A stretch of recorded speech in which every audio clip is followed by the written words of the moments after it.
आज हम दिमाग के उन नियमों पर थोड़ी गहराई से बात करेंगे जो हमारी रोजमर्रा की जिंदगी, हमारी उत्पादकता को बेहतर बना सकते हैं।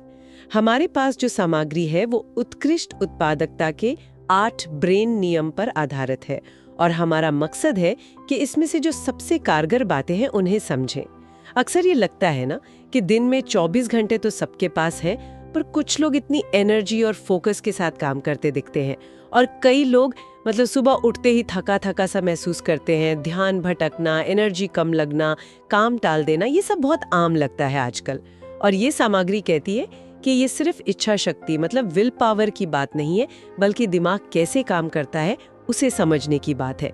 सोचिए, अगर हम दिमाग को उसके अपने नियमों के हिसाब से इस्तेमाल करें बजाय उसके खिलाफ जाने के। बिल्कुल, यही तो न्यूरोसाइंस हमें दिखा रहा है कि हमारा दिमाग फैसले कैसे लेता है, क्यों भटकता है और सबसे जरूरी कि उसे हम ज्यादा असरदार कैसे बना सकते हैं। ये नियम कोई रॉकेट साइंस नहीं है, ये हमारे अंदर ही है, बस उन्हें अनलॉक करने की, समझने की जरूरत है। जैसे दिमाग का एक तरह का यूजर मैनुअल। यूजर मैनुअल जिसे हम पढ़ते नहीं। हाँ बिल्कुल। तो चलिए इन 8 नियमों को एक एक करके खोलते हैं और देखते हैं कि ये हमारी रोज की क्षमता और दिमागी स्पष्टता को कैसे बदल सकते हैं। चलिए इसे ठीक से समझते हैं। पहला नियम नींद से जुड़ा है।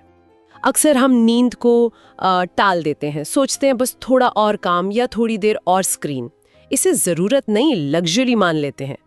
याद करें वो सुबह, शायद छुट्टी वाले दिन, जब बिना अलार्म के उठे हों और वो ताजगी महसूस हुई हो। वो एहसास अब कम ही मिलता है ना? हाँ, वो इसलिए कम मिलता है क्योंकि हम समझते नहीं कि नींद सिर्फ आराम नहीं है। विज्ञान कहता है ये दिमाग का बहुत जरूरी रीसेट और क्लीन अप टाइम है। जब हम सो रहे होते हैं, दिमाग असल में सफाई कर रहा होता है। दिन भर की जो मेटाबॉलिक गंदगी जमा होती है ना। अच्छा, गंदगी? हाँ, जैसे बीटा एमाइलॉइड प्लाक, एक लिम्फेटिक सिस्टम होता है जो रात में ज्यादा एक्टिव होकर इसे साफ करता है। और यही नहीं, नींद यादों को पक्का करती है, शॉर्ट टर्म से लॉन्ग टर्म में भेजती है, इमोशंस को बैलेंस करती है। अच्छी नींद के बाद आप देखेंगी कि छोटी बातों पर चिढ़ कम होती है, फैसले लेना आसान लगता है, फोकस अपने आप आता है। ये सिर्फ थकान मिटाना नहीं है, ये तो दिमाग की परफॉर्मेंस को ठीक करना है। तो नींद को प्राथमिकता देना एक तरह से अपने दिमाग की इज्जत करना हुआ। हाँ। सामग्री में एक अच्छी बात है सोचने के लिए कि अगली बार जब देर रात जागने का मन हो तो खुद से पूछें, क्या ये कुछ मिनट कल की मेरी दिमागी ताकत की कीमत पर हैं? सही कहा, ये एक इन्वेस्टमेंट है, खर्चा नहीं। और यहीं से हम दूसरे नियम पर आते हैं, क्योंकि अच्छी नींद के बाद जो एनर्जी मिलती है उसे सही दिशा देना भी जरूरी है। तो दूसरा नियम है व्यायाम। जब शरीर चलता है तो दिमाग तेज होता है। हाँ, ये तो महसूस किया ही होगा कई लोगों ने।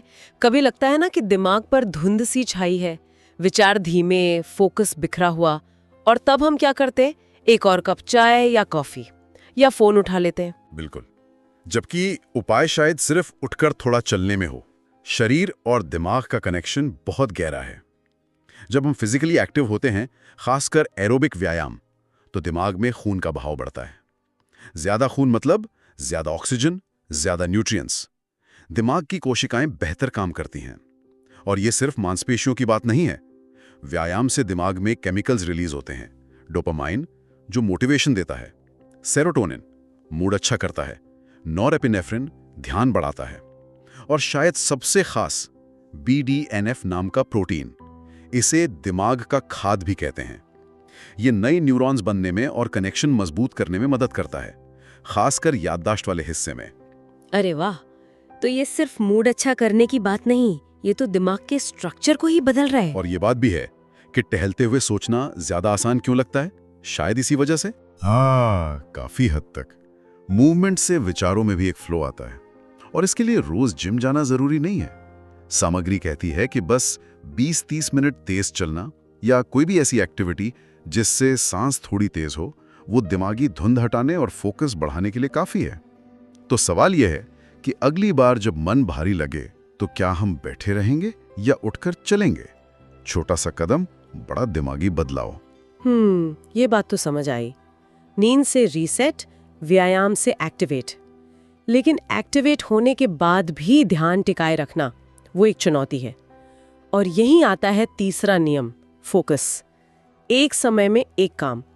हम तो मल्टीटास्किंग को बड़ा मानते हैं ना, ईमेल, फोन, रिपोर्ट सब एक साथ। लगता है हम कितने प्रोडक्टिव हैं। हाँ, ये एक बहुत बड़ा मिथक है, एक भ्रम। हमारा दिमाग असल में मल्टीटास्क करने के लिए बना ही नहीं है। मतलब उन कामों के लिए जिनमें ध्यान चाहिए, जिसे हम मल्टीटास्किंग कहते हैं, वो असल में टास्क स्विचिंग है। दिमाग तेजी से एक काम से दूसरे पर कूदता है। अच्छा। और हर बार स्विच करने की एक कीमत होती है, कॉग्निटिव कॉस्ट। समय भी जाता है, दिमागी ऊर्जा भी। बार बार ऐसा करने से काम की क्वालिटी गिरती है, गलतियां बढ़ती हैं। तो फोकस मतलब एक काम पर गहराई से ध्यान देना, वो असली चीज है। बिल्कुल, वो आज के जमाने की सुपर पावर है। जब हम किसी एक काम में पूरी तरह डूब जाते हैं, जिसे डीप वर्क या फ्लो कहते हैं, तब दिमाग अपनी बेस्ट परफॉर्मेंस देता है। मुश्किल चीजें सुलझती हैं, क्रिएटिविटी बढ़ती है। लेकिन हमारी आज की दुनिया, नोटिफिकेशन, सोशल मीडिया लगातार ध्यान खींचती है। हाँ। इससे हमें शैलो थिंकिंग मतलब सतही सोच की आदत पड़ रही है। किसी चीज पे टिक ही नहीं पाते। ये शैलो थिंकिंग वाली बात बहुत सही लगी। छोटे वीडियो, फटाफट खबरें, शायद ये हमारे फोकस करने की एबिलिटी को ही कम कर रहा है। तो इस दुनिया में फोकस करें कैसे? क्या ये सामग्री कुछ बताती है? हाँ, कुछ बेसिक चीजें हैं। जैसे काम के लिए टाइम ब्लॉक करना, उस दौरान सारे डिस्ट्रैक्शंस बंद, फोन साइलेंट, नोटिफिकेशंस ऑफ। अपने दिन की शुरुआत सबसे जरूरी काम से करना, जब एनर्जी सबसे ज्यादा हो। शुरू में मुश्किल लगेगा, दिमाग भटकेगा, बोर होगा, बट टिके रहने पर पता चलेगा कि कम समय में ज्यादा अच्छा काम हो रहा है। यहाँ खुद से पूछना जरूरी है, जब मैं ये काम कर रहा हूँ तो क्या मैं सच में यही हूँ या दिमाग कहीं और है? सही बात है। और फोकस रखना तब और मुश्किल हो जाता है जब तनाव हो, स्ट्रेस। और यही हमारा चौथा नियम है, तनाव को संभालना, इससे पहले कि वो हमें संभाले। आजकल तो स्ट्रेस जैसे नॉर्मल हो गया है। बाहर से सब ठीक, पर अंदर एक बेचैनी, घबराहट सी। बिल्कुल, और हम अक्सर इसे टाल देते हैं, बस थोड़ा बिजी हूँ, थोड़ा प्रेशर है। लेकिन ये जो क्रॉनिक स्ट्रेस है ना, लंबे समय वाला, ये दिमाग और शरीर दोनों के लिए खतरनाक है। जब हम तनाव में होते हैं तो शरीर फाइट या फ्लाइट मोड में चला जाता है। कॉर्टिजोल जैसे हार्मोन निकलते हैं। शॉर्ट टर्म में ये ठीक है, पर लगातार रहने पर ये दिमाग के उस हिस्से को डिस्टर्ब करते हैं जो सोच समझकर फैसले लेता है, प्रीफ्रंटल कॉर्टेक्स। अच्छा, तो इसलिए स्ट्रेस में हम ठीक से सोच नहीं पाते। हाँ, सोच धुंधली हो जाती है, फोकस मुश्किल होता है, हम ज्यादा इमोशनल फैसले लेते हैं, लॉजिक कम, याददाश्त पे भी असर पड़ता है। और शरीर पर दो असर रही, नींद खराब, पाचन खराब, इम्यूनिटी कमजोर, हम थका हुआ महसूस करते हैं और धीरे धीरे इस कम एनर्जी के आदी हो जाते हैं। तो तनाव सिर्फ एक फीलिंग नहीं, ये एक फिजिकल और कॉग्निटिव रुकावट है। बिल्कुल। इसे मैनेज कैसे करें? क्या मतलब सारे स्ट्रेस खत्म कर दे? वो तो मुमकिन नहीं लगता। नहीं, सारे स्ट्रेस खत्म करना शायद मुमकिन नहीं, और थोड़ा बहुत स्ट्रेस तो अच्छा भी होता है, मोटिवेट करता है, जिसे यूज स्ट्रेस कहते हैं। मुद्दा है क्रॉनिक, नुकसान देने वाले स्ट्रेस को संभालना। पहला कदम, पहचानना कि आप स्ट्रेस में हैं। शरीर क्या कह रहा है? सांसें तेज, मसल्स टाइट, नींद खराब। जागरूकता। दूसरा, रुकना, पॉज लेना। जब भी स्ट्रेस लगे कुछ पल रुकें, गहरी सांस लें, नर्वस सिस्टम शांत होता है। तीसरा, मूवमेंट, हिलना डुलना, स्ट्रेस हार्मोन्स कम होते हैं, मूड सुधरता है। चौथा, अपनी उम्मीदें थोड़ी वास्तववादी रखना, हम सब कुछ परफेक्ट नहीं कर सकते। और पांचवा, आराम और रिकवरी के लिए वक्त निकालना। मूल बात यह है, स्ट्रेस एक सिग्नल है, उसे सुनो, खुद को बर्नआउट की तरफ मत धकेलो, आज ही संभालो। ये बात सही है, स्ट्रेस कम हो, फोकस बढ़े, फिर भी जो सीखा है उसे याद रखना, लागू करना, वो एक अलग चैलेंज है। और यही पांचवा नियम आता है, दोहराओ, रेपिटेशन। याद रखने के लिए दोहराना। कितनी बार होता है ना, कोई अच्छी किताब पढ़ी, बढ़िया आइडिया सुना, पर कुछ दिन बाद गायब, लगता है याददाश्त ही कमजोर है। हाँ, ये बहुत कॉमन है। पर ये याददाश्त की कमजोरी कम, जानकारी को ठीक से स्टोर ना करने का नतीजा ज्यादा होता है। हमारा दिमाग नई चीजें पक्की तरह याद रखने के लिए दोहराव पर निर्भर करता है। न्यूरोप्लास्टिसिटी इसी को कहते हैं। जब हम कोई जानकारी या स्किल बार बार दोहराते हैं तो उससे जुड़े दिमागी रास्ते मजबूत होते जाते हैं। जैसे रोज एक रास्ते पर चलने से पगडंडी बन जाती है ना। अच्छा, तो ये पगडंडी बनाने जैसा है दिमाग में। बिल्कुल। हम रोज कितनी जानकारी लेते हैं, आर्टिकल्स, वीडियोस, पॉडकास्ट्स, पर अगर हम उसे एक्टिवली दोहराते नहीं, सोचते नहीं, इस्तेमाल नहीं करते, तो वो टिकती नहीं। स्कूल में पहाड़े कैसे याद किए थे? दोहरा दोहरा कर। हाँ, गानों पे बोल बार बार सुनकर, दोहराव बोरिंग लग सकता है, पर ये सीखने और याद रखने का जरूरी हिस्सा है। तो ये सिर्फ रटना नहीं है, बल्कि जानकारी को अपना बनाना है। इसे प्रैक्टिकली कैसे करें? मान लीजिए कोई नई आदत बनानी है। कई तरीके हैं। एक है स्पेस्ड रेपिटिशन, मतलब जानकारी को बढ़ते हुए गैप पर दोहराना। आज सीखा, कल दोहराया, फिर 3 दिन बाद, फिर हफ्ते भर बाद। दूसरा, जानकारी को अलग अलग तरीकों से दोहराना, पढ़ना, लिखना, किसी को समझाना, विजुअलाइज करना। किसी लक्ष्य या विचार को रोज सुबह लिखकर या पढ़कर दोहराने से वो सबकॉन्शियस में बैठ जाता है। शुरू में अजीब लगेगा, पर धीरे धीरे ये आपकी सोच और फैसलों को बदलेगा। कहते हैं ना, हम वही बनते हैं जो हम बार बार सोचते या करते हैं। दोहराव से जानकारी पक्की होती है, और इसे और असरदार बनाने में शायद छठा नियम मदद करता है, विजुअल्स। तस्वीरें शब्दों से ज्यादा प्रभावी होती हैं। ये तो महसूस किया है। कोई तस्वीर या चार्ट देखकर बात जल्दी समझ आती है, बजाय लंबा टेक्स्ट पढ़ने के। बिल्कुल, हमारा दिमाग विजुअल इंफॉर्मेशन को प्रोसेस करने में कमाल का है। दिमाग का बड़ा हिस्सा इसी काम में लगा है। कहते हैं कि दिमाग तस्वीरों को शब्दों के मुकाबले करीब 60,000 गुना तेजी से प्रोसेस कर सकता है। 60,000 गुना? हाँ। टेक्स्ट समझने में क्या होता है? अक्षर पहचानो, शब्द बनाओ, मतलब निकालो एक लाइन से।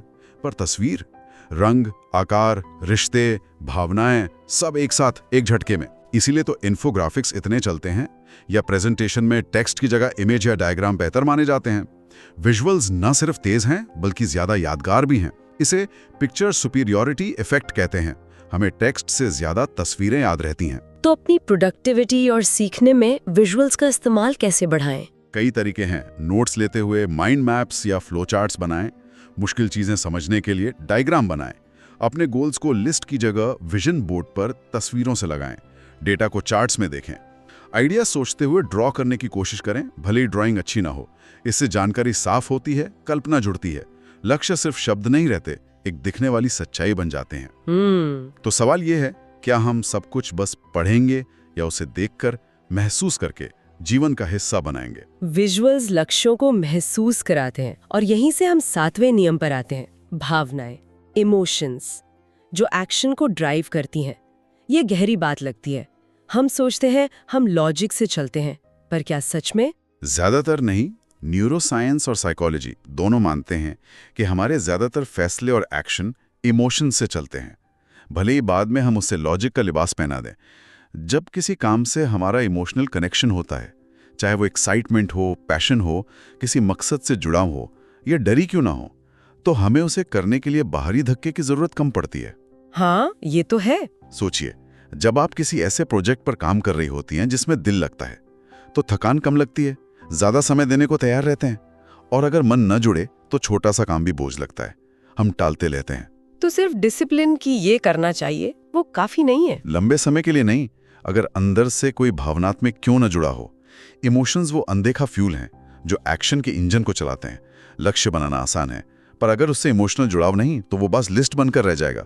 जैसे माँ रात भर बच्चे के लिए जागती है, वो सिर्फ ड्यूटी नहीं, वो गहरा प्यार है, चिंता है। या कोई वैज्ञानिक सालों एक रिसर्च में लगा रहता है, क्योंकि उसमें जानने की, खोजने की एक गहरी इच्छा होती है। तो प्रॉब्लम तब होती है जब हम सिर्फ लॉजिकली प्लान बनाते हैं, वजन कम करना सेहत के लिए अच्छा है, पर इमोशनल एंगल नहीं सोचते। मैं क्यों वजन कम करना चाहता हूँ? क्या मैं ज्यादा एनर्जेटिक महसूस करना चाहता हूँ? तो हर काम के पीछे एक क्यों ढूंढना है। हाँ, एक ऐसा क्यों जो सिर्फ दिमाग को नहीं, दिल को भी लगे। ये क्यों पॉजिटिव हो सकता है, खुशी, गर्व, मदद करने की इच्छा, या नेगेटिव भी, किसी दर्द से बचना, फेल होने का डर। अगली बार जब कोई जरूरी काम टालने का मन करे तो पूछें, इसे पूरा करके कैसा महसूस होगा? इसे ना करने से क्या इमोशन जुड़ा है? इसका मेरे बड़े गोल से क्या इमोशनल कनेक्शन है? जब कारण दिल से आता है, एक्शन रुकता नहीं। और जब हम पूरे दिल से काम कर रहे हों, तब भी लगातार तो नहीं कर सकते। शरीर और दिमाग दोनों को आराम चाहिए। और यही 8वां और आखिरी नियम आता है, ब्रेक। दिमाग को रिचार्ज होने के लिए आराम चाहिए।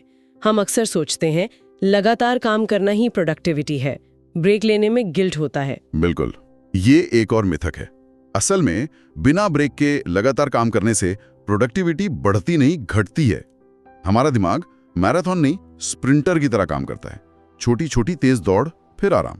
इसमें एक नेचुरल रिदम होती है। अल्ट्राडियन रिदम। ये करीब 90 से 120 मिनट के फोकस के बाद एक छोटे ब्रेक की मांग करती है। अच्छा, 91-20 मिनट्स। हाँ, लगभग। अगर हम इस सिग्नल को इग्नोर करते हैं तो फोकस कम होता है, गलतियां बढ़ती हैं, क्रिएटिविटी घटती है, हम दिमागी रूप से थक जाते हैं। एक पॉइंट के बाद ज्यादा घंटे लगाने से आउटपुट बेहतर होने की बजाय खराब होने लगता है। तो ब्रेक लेना आलस नहीं, स्मार्ट वर्क है। बिल्कुल। ये ब्रेक कैसे हो? क्या फोन पर सोशल मीडिया देखना ब्रेक है? आइडियली नहीं। ब्रेक का मतलब है उस काम से पूरी तरह हटना, दिमाग को कुछ अलग, आराम देने वाला काम देना।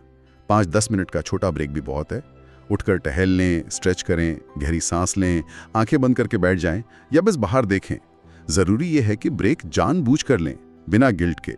ये दिमाग को रीफोकस कर लें, जानकारी प्रोसेस करने और अगले स्प्रिंट के लिए तैयार होने का मौका देता है।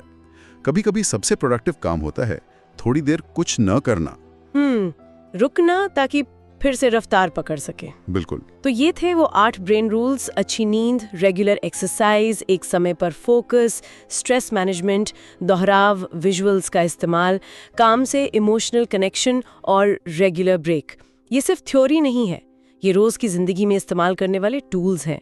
जैसे सामग्री में कहा गया, साइलेंट वेपन्स, जो हमें साधारण से असाधारण बना सकते हैं। सही कहा। और जैसा ये सामग्री इशारा करती है, सिर्फ जानना काफी नहीं है। असली बदलाव तब आता है जब हम इन्हें जीते हैं, प्रैक्टिस करते हैं। ज्ञान को एक्शन में बदलना जरूरी है। छोटे छोटे स्टेप से शुरू करें, धीरे धीरे इन्हें रूटीन में लाएं, वही कुंजी है। और जाते जाते एक विचार छोड़ जाते हैं सोचने के लिए। ये स्रोत तो व्यक्तिगत उत्पादकता पर है, लेकिन सोचिए अगर इन नियमों की समझ, नींद का महत्व, फोकस की शक्ति, स्ट्रेस मैनेजमेंट, ब्रेक्स की जरूरत, अगर ये समझ टीमों में या पूरे ऑर्गेनाइजेशन में अपनाई जाए, अगर कंपनियां ऐसा कल्चर बनाए जो दिमाग की इन सच्चाइयों का सम्मान करे, तो ये काम के माहौल, लोगों की भलाई और सबकी मिलीजुली प्रोडक्टिविटी को कैसे बदल सकती हैं, इस पर सोचिएगा जरूर।